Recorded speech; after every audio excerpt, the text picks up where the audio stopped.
ओम शांति। सभी एंजॉय कर रहे हैं? कोई आवाज़ ही नहीं है। Full okay. हमारे 3 दिन के हेल्थ कैंप का लास्ट सेशन है ना। तो लास्ट सेशन में जो कुछ हम एक्सप्लेन करेंगे उससे पहले बहुत लोगों ने पर्सनली कंसल्ट किया। तो सभी ने अगर अपना वो पेज पढ़ा हो तो उसमें कई कई लोगों को लपेट करके कोई चीज़ तो मार्क करके दी है। पेट की लपेट, पैरों की लपेट, गले की लपेट। तो लपेट is quite a funny word, लेकिन लपेट सिंपली मीन्स लपेटना, रैप करना। तो अगर मैं बहुत फैंसी रीति से इंग्लिश में कहूँ तो वेट रैप है ना। गीले कपड़े को रैप करना इज़ लपेट। अब कैसे उसको लपेटा जाता है, सबसे पहले तो हम वो देखेंगे। तो आप में sister Jansi please come forward on the stage. हम इनके ऊपर डेमो करके दिखाएंगे। तो आप इसको एक ट्रीटमेंट की तरह ले सकते हैं। Naturopathy is an easy pathy जिसको आप घर पे भी थोड़ा सा ट्रीटमेंट के रूप में कर सकते हैं। ऐसा नहीं कि जैसे सलाइन वगैरह मोस्टली हॉस्पिटल जाते हैं तो चढ़ाया जाता है ना। तो नेचुरोपैथी में ऐसा है कि आप घर पे बैठ के भी बहुत सारी ट्रीटमेंट कर सकते हैं। तो लपेट is one of the treatments. तो जीनल बेन थोड़ा सा प्रैक्टिकल करके दिखाएंगे। Sister please come forward. अच्छा, तो सबसे पहले हम देखेंगे कि पेट की लपेट कैसे करते हैं। तो लपेट मोस्टली 2 तरह का कपड़ा होता है। एक जो वाइट कलर का है वो प्योर कॉटन है, और दूसरा जो ब्लू कलर का है वो वुलन है। वुलन या तो जो वाइट कपड़ा है उसको पहले बॉडी से ठंडे पानी में भिगोया जाता है और उसको निचोड़ा जाता है। कितना निचोड़ेंगे? इतना टाइट नहीं कि सूख जाए, और इतना गीला नहीं रखेंगे कि पानी जैसे नीचे बहे।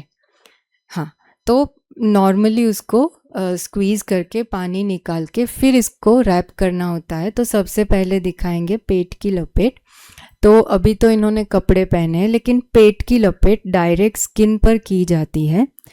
तो सबसे पहले हम नॉर्मली ऐसे रोल करा देते हैं ताकि हम रोल को आसानी से घुमा सके। अगर पूरा पट्टा लंबा ऐसे खुला होगा तो दिक्कत होगी लपेटने में। ठीक है, तो ये तो अभी दिखा रहे हैं इसलिए जीनल बेन कर रहे हैं उनको। बाकी इंसान खुद भी खुद को लपेट ही सकता है। तो नाभि के आसपास, नाभि से ऊपर, नाभि से नीचे इक्वली उसको रैप किया जाता है, भिगोने के बाद, निचोड़ने के बाद।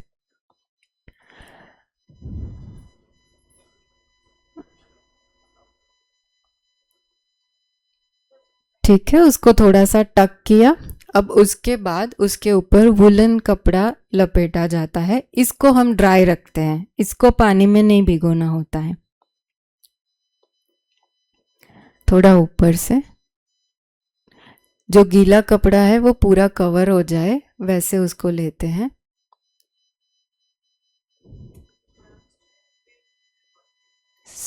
मार्केट में मिलता, ऑनलाइन मिलता है लपेट वेट रैप।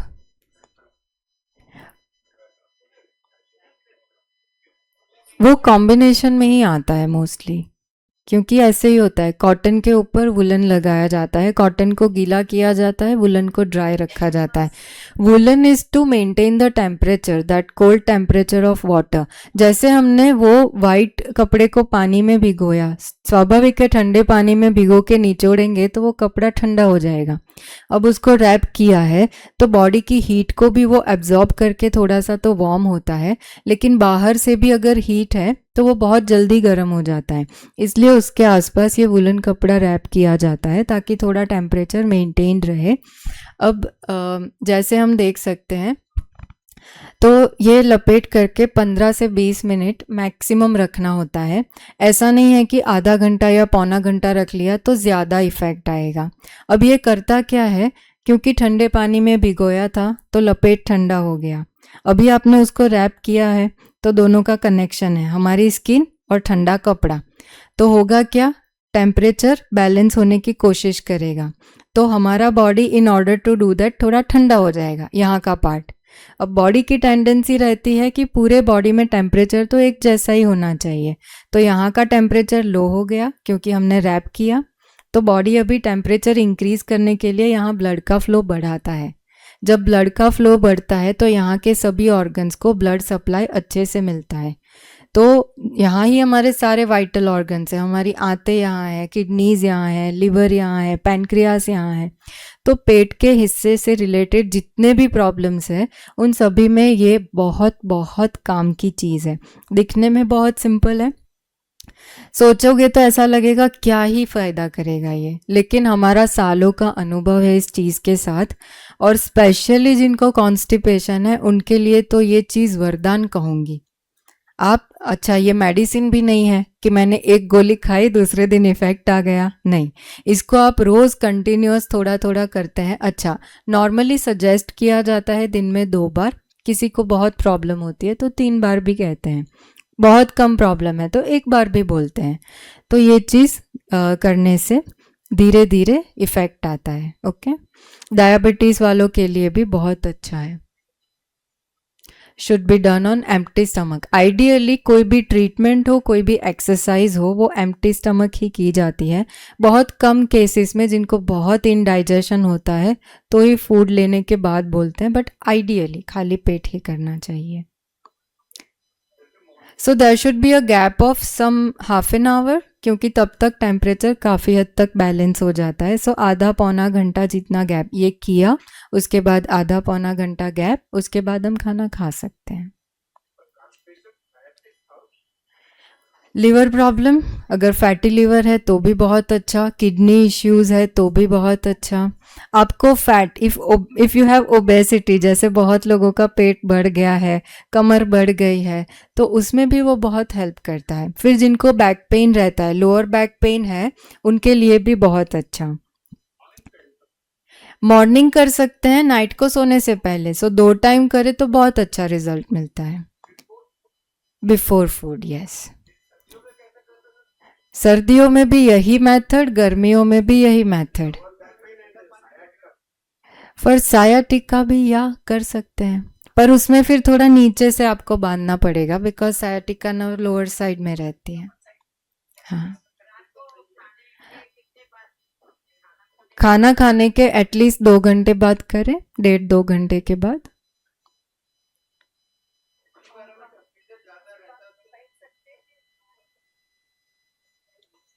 अच्छा जी,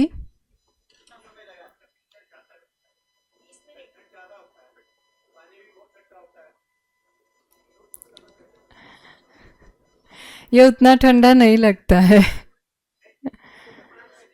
जिसको लगता है उनको लगता है, तो फिर वार्म पानी में भिगो के करने का कोई मतलब नहीं है, क्योंकि हमें जो क्रिएट करना है वो टेम्परेचर डिफरेंस है। अगर आप गर्म पानी में भिगो कर करोगे तो उसका कोई बेनिफिट नहीं होगा, इसलिए उसका ठंडा होना ज़रूरी है। अच्छा, ये हो गई पेट की लपेट। दूसरी होती है पैरों की लपेट। तो पैरों की लपेट में मोस्टली जिनको घुटने में पेन है उनको घुटना कवर करके रैप करना चाहिए। आप चेयर पे भी बैठ सकते हैं दीदी, sister, you can sit on the chair. और जिनको स्वेलिंग रहता है, बहुत लोगों को घुटने के आसपास स्वेलिंग रहता है, फिर पेन होता है, खटखट आवाज़ आती है, या फिर नीचे अगर देखें तो काफ मसल्स में बहुत लोगों को पेन होता है, रात को जो नसें खींच जाती है, मसल ट्विचिंग होता है, तो वो लोग भी कर सकते हैं। तो घुटना कवर हो, ऊपर से रैप करना स्टार्ट करते करते फिर हम नीचे की ओर जा सकते हैं।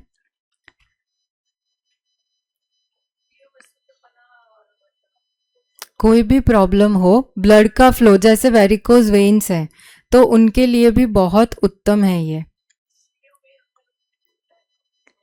उंगलियों में होता है तो नीचे तक आपको रैप करना चाहिए, ठीक है। सो बेसिकली टेम्परेचर डिफरेंस, जिस पार्ट में आपको पेन है, स्टिफनेस है, या फिर ब्लड फ्लो रुका हुआ है, तो उस पार्ट में हम इसको कर सकते हैं।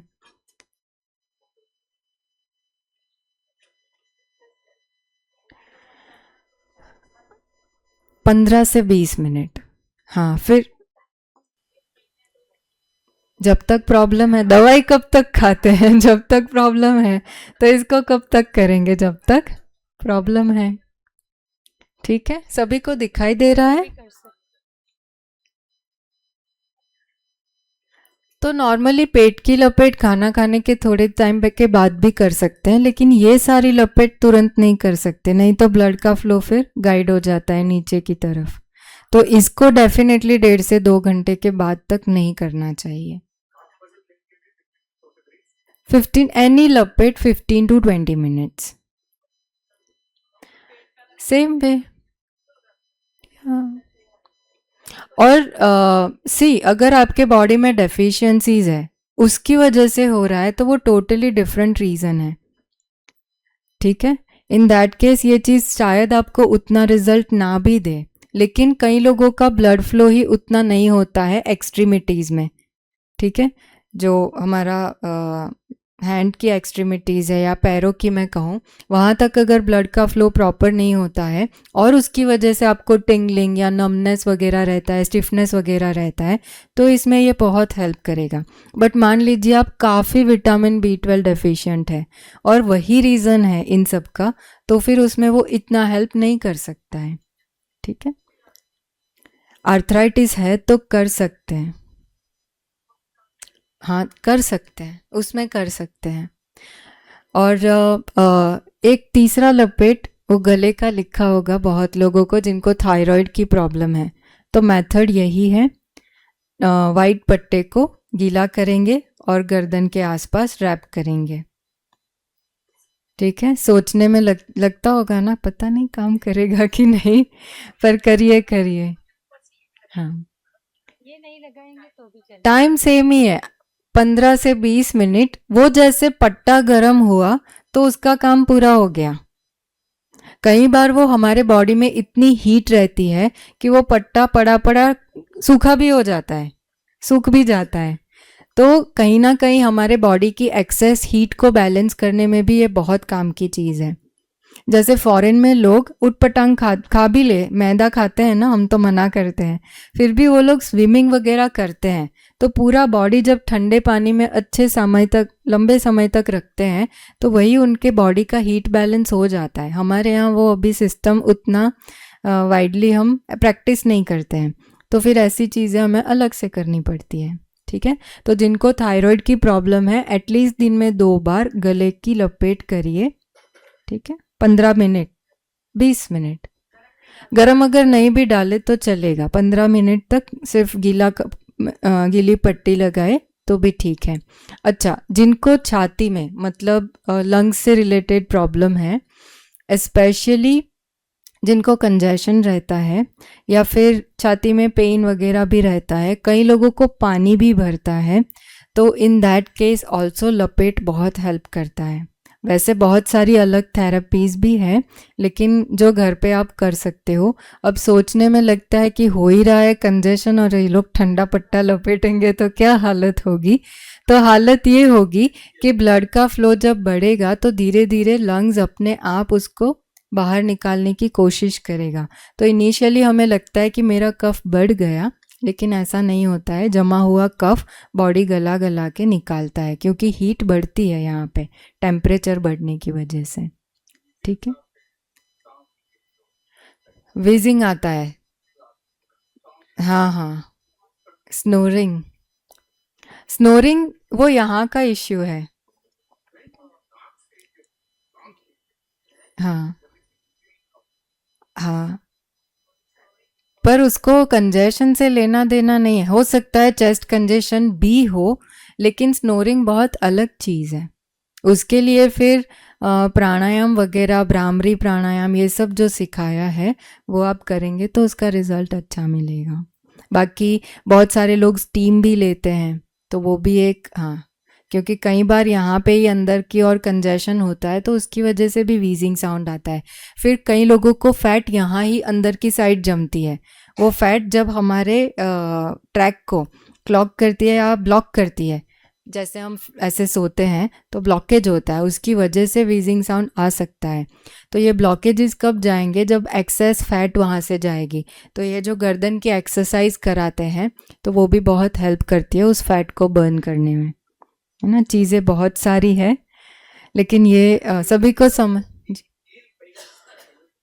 हील पेन, यस, कर सकते हैं।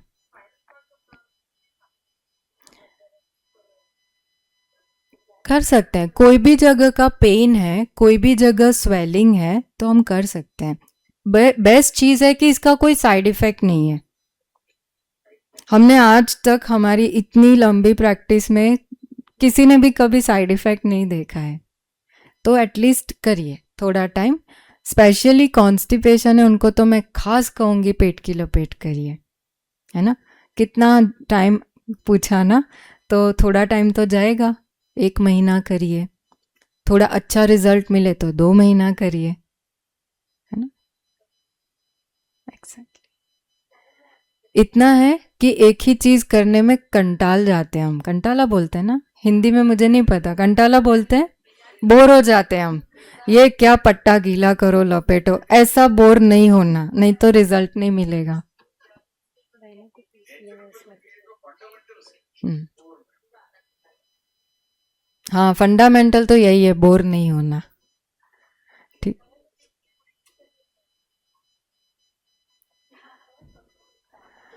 हाँ, तो वहाँ भी कर सकते हैं, कर सकते हैं। जैसे कई लोगों को छोटी छोटी गांठें बनी होती है जिसको लाइपोमा बोलते हैं, तो वो लोग भी रैप कर सकते हैं इसको। पता है, छोटी छोटी गांठें सॉफ्ट होती है, आप ऐसे करो ना तो हिलती है, तो वहां पे भी हम उसको रैप कर सकते हैं। हम्म। तो पहले तो वात पित्त और कफ को भी बैलेंस करना बहुत ज़रूरी है। अगर कहीं भी कंजेशन रहता है, हाँ, तो होगा। Wet wrap I think, wet या पैक। वेट पैक या वेट रैप।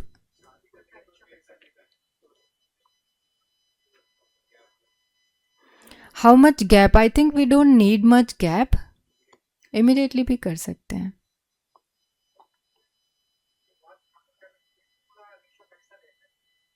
बात कम करने के लिए वो हर एक के लिए कॉमन नहीं होता है। त्रिफला का रेशियो, त्रिफला का रेशियो प्रॉब्लम के हिसाब से बदलता है। कुछ प्रॉब्लम में तीनों इक्वल लिए जाते हैं, कुछ में 1:2:3 रेशियो में लिया जाता है।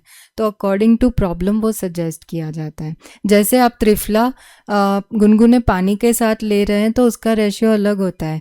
आप आई वॉश के लिए यूज़ करते हैं, उसका रेशियो अलग होता है ना। किसी को कॉन्स्टिपेशन की प्रॉब्लम ज़्यादा है तो अलग रेशियो होगा। वात बहुत बिगड़ा होगा तो उसका रेशियो अलग होगा। पित्त बढ़ा हुआ होगा तो उसका भी रेशियो अलग होता है। तो ये बहुत आयुर्वेदिक पार्ट हो जाता है। फिर भी नॉर्मल त्रिफला जो हमें मार्केट में मिलता है, अगर हम खुद नहीं बनाते हैं तो वो ले सकते हैं।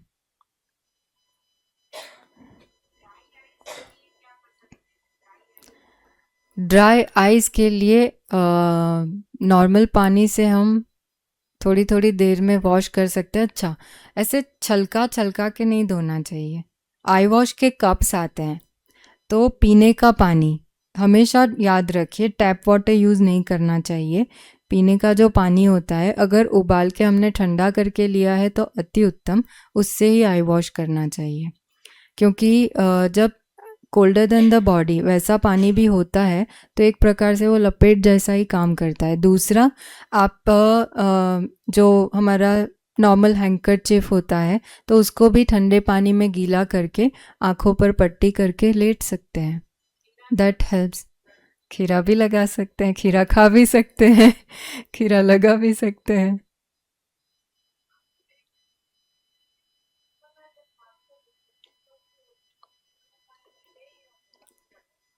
सो आइडियली गुनगुने पानी में लेना चाहिए, बहुत गर्म पानी भी नहीं और नॉर्मल टेम्परेचर भी नहीं चलता, थोड़ा प्रॉपर वार्म वाटर लेना होता है।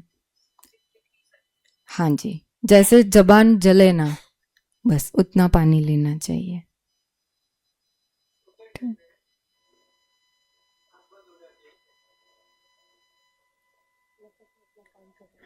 सोते वक्त एक साइड की नाक बंद हो जाती है तो उनको पहले तो कंजेशन क्लियर करना बहुत ज़रूरी है। हमें लगता है कि हम ठंडी चीज़ खाते हैं तभी कंजेशन होता है, वो तो बहुत बड़ा रीज़न है ही। लेकिन अगर खाया हुआ खाना डाइजेस्ट नहीं होता है तो वो भी कंजेशन क्रिएट करता है। इसलिए पाचन का ठीक होना बहुत ज़रूरी है। तो एज बढ़ते बढ़ते हमारा पाचन थोड़ा सा वीक होता है, तो जितना हम पचा सकते हैं उसके अकॉर्डिंग खाना खाए तो धीरे धीरे उसमें राहत हो सकती है। बाकी ऐसा नहीं है कि कंजेशन है तो मैं कुछ खा लूँ ठीक हो जाए, नाक बंद होता है मैं कुछ खा लूँ ठीक हो जाए, नहीं। आप प्राणायाम भी करेंगे, जैसे अनुलोम विलोम भी बताया है, एज के हिसाब से आप अनुलोम विलोम ज़्यादा कर सकते हैं तो वो करिए। 1 महीना करिए, 2 महीना करिए, 5 महीना, 6 महीना करिए, क्योंकि प्रॉब्लम हमें होती है 20-30 साल से और हमें 20 महीना भी मेहनत नहीं करनी है। तो ये इक्वेशन बैठता है। 20 साल की प्रॉब्लम को ठीक करने के लिए एटलीस्ट 20 हफ्ते दो पहले, थोड़ा रिजल्ट मिले तो 20 महीना मेहनत करो, उसमें तो वो ठीक हो ही जाएगा। वेरी गुड, ये अनुभव बोल रहा है। Very good.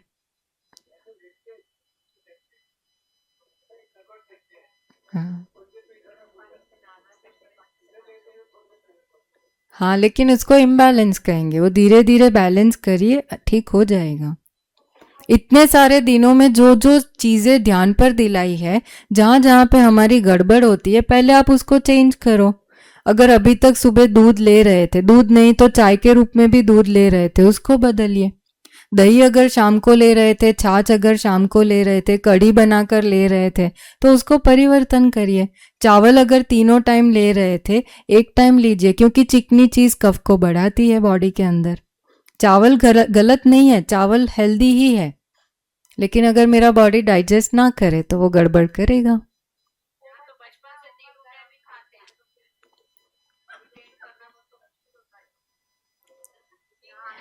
आपने ये बोल के ना इनका दृढ़ता तोड़ दी। बाकी सुबह तो सभी ने हाथ उठाया था कि हम कर सकते हैं। आप यहाँ ही हो। छूट सकता है, इतना डिफिकल्ट है, छूट सकता है ना। सी इस साइड किसी ने हाथ खड़ा नहीं किया, छूट सकता है। 3 टाइम के चावल, 1 टाइम खाए दोपहर में, है ना। सी